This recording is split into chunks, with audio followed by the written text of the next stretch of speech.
Hello and welcome. I am Raziel. Now, Saturdays I'm going to leave to sort of rant videos and discussions like this, and I always like to hear your comments down below. I like to see conversations start. I like to see debates. It's always something I like to see. It's nice to have a conversation. Okay, I don't shut off my comments for any video. I do ask you not to swear because at times YouTube makes that very difficult for me to find your comment. Okay, because of the way they work. So that's just the reasons I don't like people swearing, is because it makes it difficult for people to reply to you. And I want the conversation to continue. And my discussion today is 3D printing and this boycott. Now, I'm not against 3D printing. And if you're boycotting because of female custodies, I think that's a bit of a silly thing to do, in my opinion. There's better reasons to boycott Games Workshop than there is just female custodies. And I think Games Workshop hits the three main reasons why you should boycott them, and female custodies will not be one of them. Are you enjoying the hobby? If you're not enjoying Warhammer or Games Workshop or the community anymore, leave. Okay, you can come back. No one's stopping you making it as a permanent departure from the hobby. No one's doing that. You can leave for a while, clear your head, see if Games Workshop improves, see if the hobby improves, so something you can get back into doing to enjoy, and then you can go back. Okay? That's fine. Is the company up to your standard? Or do the company provide a service that is up to your standard? Are they good? Is their customer service good?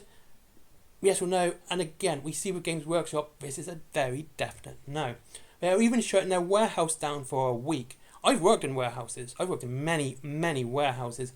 And a warehouse shutdown is so hard to do, because most companies will have extra space just so they can plan for this. So they never slow down their deliveries, they never slow down their product. Nothing gets slowed down because they will have a backup for this. And I've worked in many factories, many factories.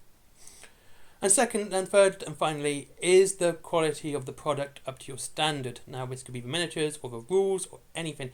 If these are not up to your standard, buy from someone else. Okay? Now this is where the 3D printing conversation comes in. See, with 3D printing, yes, you're hurting Games Workshop's wallet. Don't get me wrong, you are. They are seeing a decrease in their income if lots of people 3D print, and it hurts their bottom line. One of the things that a lot of people forget is market share. The market share of Games Workshop is pretty high. I wouldn't say it was 100%, but I would say about 75% given the amount of war games in totality. So they would be very interested in keeping that number one spot as the best war games makers in the world.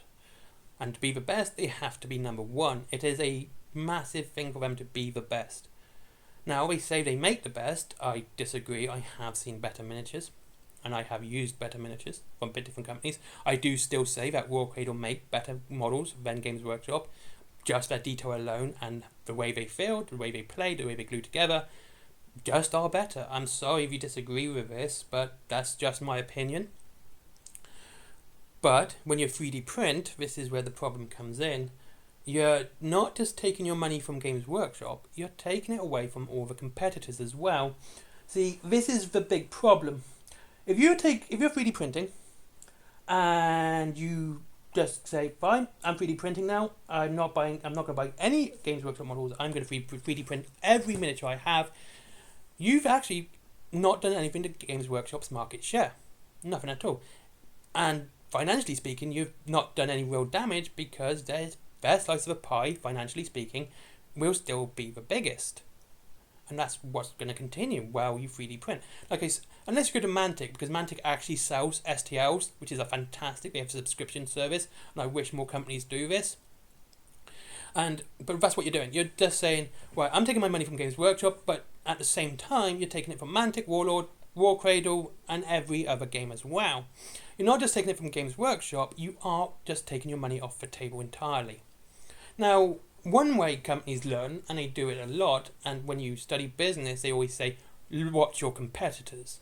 Yes, you have to watch your competitors closely to see what they're doing and what's working for them, and how you can embrace that into your own business. Now, Games Workshop doesn't really do this because they are that big. A lot of people say Games Workshop doesn't have any real competitors. I disagree. They do have competitors. They have a lot of competitors, but they don't tend to watch the other ones because of their ego and their "we are the best." Now, if you take your money from Games Workshop and you give it to a different company, again, Warlord, Mantic, War Cradle, whoever, what you've done is not only dropped Games Workshop's income, you've also dropped their market share, but you've increased someone else's income and market share as well. So when you keep doing that, and a lot of people keep doing that, going to Games Workshop, you're not having my money anymore, I'm giving it to this person, Games Workshop will start taking notice of the person you've given it to. And if a lot of people give it to the same person, they will watch it even more carefully.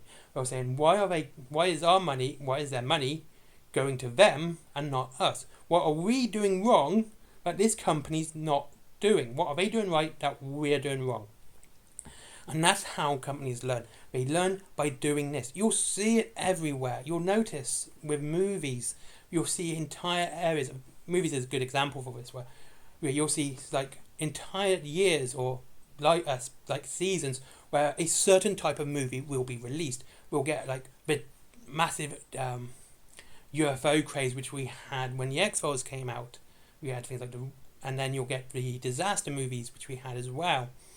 And we've had like the 80s are famous for the serial killer slasher films and action flicks because they were popular and everyone was copying each other.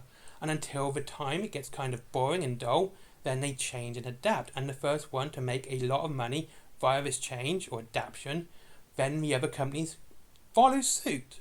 We saw this with the Marvel Cinematic Universe. When that started getting really big, all of a sudden we had a deluge of the good and bad comic book films. We had Sin City come out at the time. We had the new Dread film come out at the time. You had, I believe, Batman Begins came out around about the same time as well. And, well, Chris Nolan's Batman was around the same time. Because it was making a lot of money and companies were copying each other. Now, Marvel and superheroes aren't making as much money. We're going to start seeing a change in the cinema environment where another genre will rear its head and everyone's going to start doing that. It's the way things are and it's the way things work. But if one company is so far ahead of anyone else that doesn't really matter what anyone else is doing, they're not going to care what anyone else is doing until they get big enough for the bigger company to care. Another good example of this is Pepsi knew they could never go up against Coca-Cola. They knew it. They couldn't go up against Coca-Cola. So, what did Pepsi do? Pepsi bought a ton of fast food franchises. Taco Bell and KFC being two of those. Doing this meant you now had two really big restaurants, who were no longer going to sell Coca-Cola. They took these two restaurants and stole the market share from Coca-Cola and gave it to themselves. So people who go to KFC and Taco Bell now, well, I don't know if it might have changed now, but have to drink Pepsi. So Pepsi's income went up because people didn't have a choice. They had the choice of restaurant they could go to, like they could go to McDonald's, but they didn't have a choice when they went to these places, so they had to drink Pepsi. And it did do a lot of damage to Coca-Cola, and now Pepsi is very close to Coca-Cola in the soda wars, whatever, okay? And that's how it works. Sometimes they have to change to adapt. I've seen this again with Wargaming. I have now seen that Mantic are releasing the Halo Flashpoint game. This, to me, was the massive dig they did at Adepticon. I thought it was funny. It was the most hilarious thing I've ever seen in my life. Because basically, they went to Adepticon, Games Workshop's big convention in America, where they do Golden Demon, and went, look, Games Workshop, we have an IP which made more money in a week than you made in a year. It was fantastic. It was a great move. And I hope it does well. Halo's a big IP, and hopefully it'll get a lot more people into wargaming. It's based on Dead Zone, which is a massively fun game. It's far better than Kill Team. And I hope people get into it. I really do. And I hope this helps people to get into more war games, especially Mantic ones, and they might see Kings of War. Go, well, I like Mantic's models. I like the Halo game. Oh, Warhammer's good. Do Mantic do something like Warhammer? They got Kings of War. Or 40k, they have Firefight. And it'll get people into these other games. And this was a good move by Mantic. I think it was a fantastic move. I really do. And now Games Workshop, if this works well for Mantic, Games Workshop's going to have to suddenly look at Mantic and say, why are Mantic suddenly income hasn't grown? Why is their market share increased? And why is ours shrinking? Why is ours getting smaller? What have we done wrong that Mantic is doing right? Very simple. And that's the way business works, like I said. Now, the final point on 3D printing is Games Workshop doesn't care. I know a lot of people go, yay, 3D printing, Games Workshop. No, they don't care. They really do not care. Like I said before, if you're 3D printing all your models, you've taken your model money off the table, not just for Games Workshop, but for everyone else. And Games Workshop showed you this. And I know a lot of people are like, Games Workshop didn't know that this was just these were recast in White Dwarf. Oh, they knew. They very much knew. They just said they didn't know because they wanted to make sure that people were aware that they were giving you the finger, that they were going to lie to you and they were going to give you the finger at the same time because, 3D printing, recast, blah, blah, blah, hurts Games Workshop. They're like, hey, we don't care.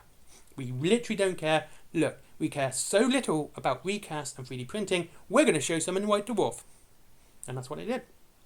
And a lot of people have laughed at this, but honestly, I would have taken this far more serious than what people are. And that's just my point of view. This has all just been my opinion. I'm sorry for this ranty video, but I am going to leave Saturdays for this now. Because I want to talk about the main hobby from Sunday to Friday. Just talk about the hobby as a whole. Different games, different models, etc. But Saturdays, I just want to talk about what's going on in the hobby community as a whole. And that's it. Anyway, thank you very much for watching. I hope you enjoyed this video. If you want to get some models, like if you want to get some Wild West Exodus stuff, which I really suggest you do because the game's fantastic with some great models, especially the Lux Walking. And, there's another good one I just got. The Legendary Cloud Runner. That's a lovely model.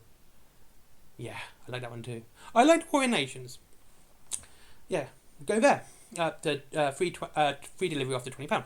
Forbidden Planet, comics, DVDs, mangas, toys, etc, etc. My merchandise, my comics as well down below. And don't forget Skyforge. Like I said, I don't get paid for that one, so go give a guy a click. Give him some love. Oh, and Patreon. I don't like doing that. Because I never update it. I never do. But, thank you very much for watching. Bye-bye.